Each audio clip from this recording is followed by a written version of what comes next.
அலை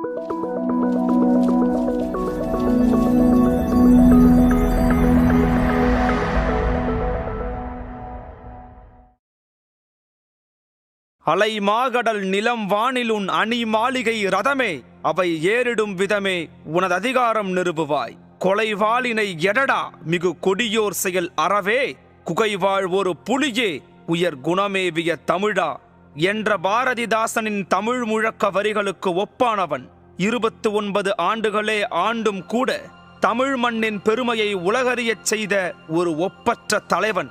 அரசர்களுக்கெல்லாம் அரசன் என்ற புனைப்பெயர் கொண்டு வாழ்ந்தவன். தென்னிந்திய வரலாற்றின் பொற்காலத்தை கொடுத்தவன். தமிழ் கட்டடக்கலைக்கு பெருமை தேடித்தரும் கலை கருவூலத்தை செதுக்கியவன். இவன்தான் அருள்மொழிவர்மன் என்னும் இயற்பெயர் கொண்ட ராஜராஜ சோழன். கல்லணையை கட்டிய கரிகாலனுக்கு பிறகு நலிந்து போன சோழ வம்சம் திரும்பவும் சோழ அரியணையை கைப்பற்றியது விஜயாலய சோழனின் காலத்தில்தான். பல்லவ மன்னன் அபராஜிதவர்மனுக்கு ஆதரவாக விஜயாலய சோழன் போரிட்ட திருப்புறம்புயம் போர்தான் பின்னர் வரப்போகிற சோழ சாம்ராஜ்யத்துக்கே அடித்தளம். அந்த போரில் வெற்றி பெற்ற விஜயாலயனுக்கு உறையூர் தஞ்சையின் நிர்வாக பொறுப்பு பல்லவ மன்னனால் கொடுக்கப்பட்டது. இப்படி ஆரம்பித்த சோழ சிற்றரசு ராஜராஜரின் காலத்தில் தென்னிந்தியா முழுவதுமாக கலிங்கம் வரையிலும் இலங்கை மற்றும் தற்போதைய மாலத்தீவு வரையிலும் பரவி பரவி பேரரசானது. எல்லா அரச வம்சங்களைப் போலவே பல வாரிசு உரிமைகள் பிரச்சனைகளை தாண்டி தனது கைக்கு வந்த சோழ அரசை பேரரசாக்கிய பெருமை அருண்மொழிவர்மனாகிய ராஜராஜனையே சாரும். ராஜராஜனின் முதல் போர் வெற்றி அவர் பதவியேற்று 4 ஆண்டுகள் கழித்து காந்தலூர் சாலை போரில் இருந்து துவங்குகிறது. தமையன் ஆதித்த கரிகாலனின் கொலையில் சம்பந்தப்பட்ட சதிகாரர்கள் காந்தலூர் சாலையில் ஒரு கடிகையை ஏற்படுத்தி அங்கிருந்து ராஜராஜனுக்கு எதிராக ரகசியமாக படை திரட்டி போர் பயிற்சியும் அளிக்கிறார்கள். இங்கு கடிகை என்பது வேதத்தையும் போர் முறைகளையும் கற்றுக் கொடுக்கும் இடம். இதை முறியடிக்கவே காந்தலூர் சாலை படையெடுப்பு நிகழ்ந்ததாக வரலாற்று புதினங்கள் விவரிக்கின்றன. உண்மையில் சமாதான தூதுக்கு சென்ற சோழ நாட்டு தூதுவனை குடமலை அரசன் சிறைபிடிக்கிறான். அதில் ஆத்திரமடைந்த ராஜராஜன் குடமலை மீது படையெடுத்து வெல்கிறார். மீதமுள்ள சேர நாட்டையும் கைப்பற்ற கருதி காந்தலூர் சாலை மீது படையெடுத்து வெற்றி கொள்கிறார். இந்த போரில் பாண்டிய மன்னன் அமரபுஜங்களையும் அவர் வெல்கிறார். அமரபுஜங்களை தோற்கடித்ததன் அடையாளமாக பாண்டிய குலாசனி என்ற புதிய விருது பெயர் அவர் மெய்கீர்த்தியில் சேர்கிறது.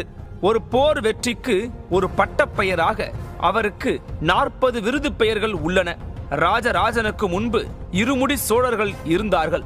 பாண்டியனை ராஜராஜன் வென்ற பிறகு மும்முடி சோழர் என்ற பட்டம் ராஜராஜனுக்கு வழங்கப்பட்டது.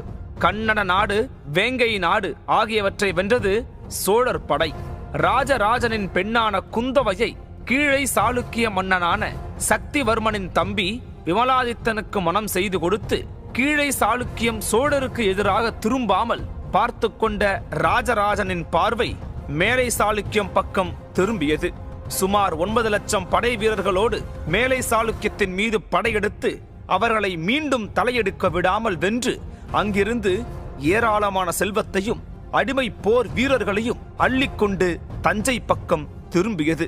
இலங்கை மன்னர் 5ஆம் மகிந்தனுக்கு எதிராக அங்கு இராணுவ புரட்சி ஏற்பட்டது.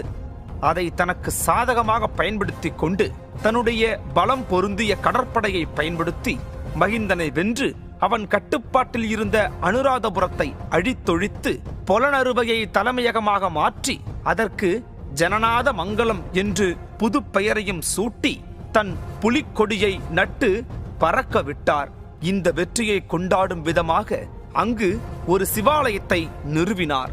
மேலை சாளுக்கியத்தை வென்ற பிறகு கலிங்கத்து சிற்றரசர்கள் சோழருக்கு எதிராக கிளம்பினர்.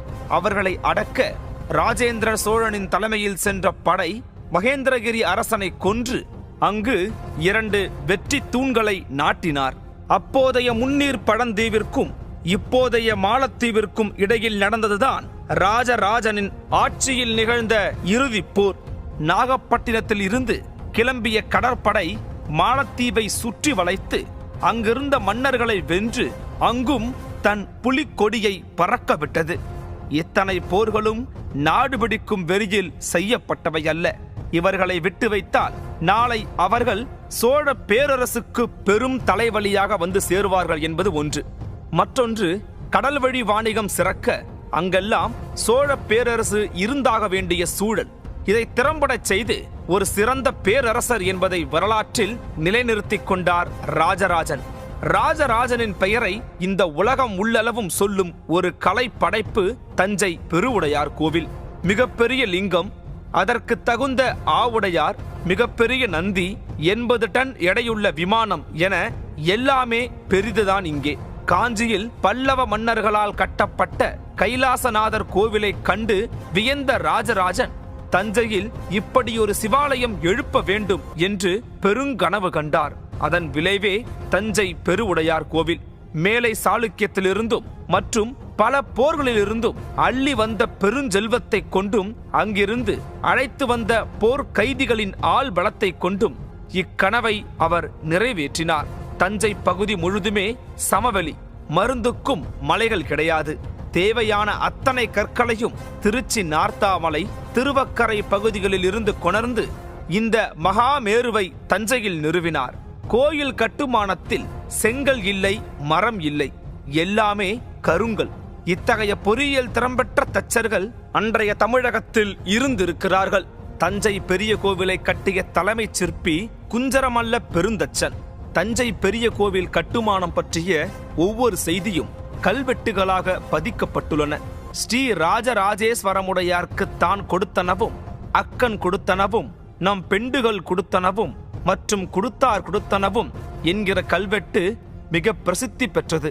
ஆடல் மகளிர், ஓதுவார், தலைக்கோழிகள், நட்டுவனார், சிற்பிகள், அவர்களின் சலவை தொழிலாளர்கள், முடிதிருத்தும் கலைஞர்கள், சிற்பிகளுக்கு வெற்றிலை மடித்து கொடுத்தவர் வரை கல்வெட்டில் இடம்பெற்றுள்ளது. அந்த மாபெரும் பணியின் பெருமையை தான் மட்டுமாக எடுத்துக்கொள்ள விரும்பவில்லை அந்த மாமன்னர். கல்லணையை கட்டிய கரிகாலனின் வழித்தோன்ற என்பதை சோழ நாட்டில் தான் மேற்கொண்ட நீர் மேலாண்மை மூலம் தெரியப்படுத்துகிறார். நீர் பங்கீடு, நீர்நிலைகளை உருவாக்குதல், தூர்வாரி பராமரித்தல் ஆகியவற்றை செய்ய நீர் வாரியம் அமைத்தது, பராமரித்தது அந்தந்த கிராம சபைகள்தான். சென்னைக்கு நீர் கொடுக்கும் வீராணம் சோழர் காலத்தில்தான் அமைக்கப்பட்டது.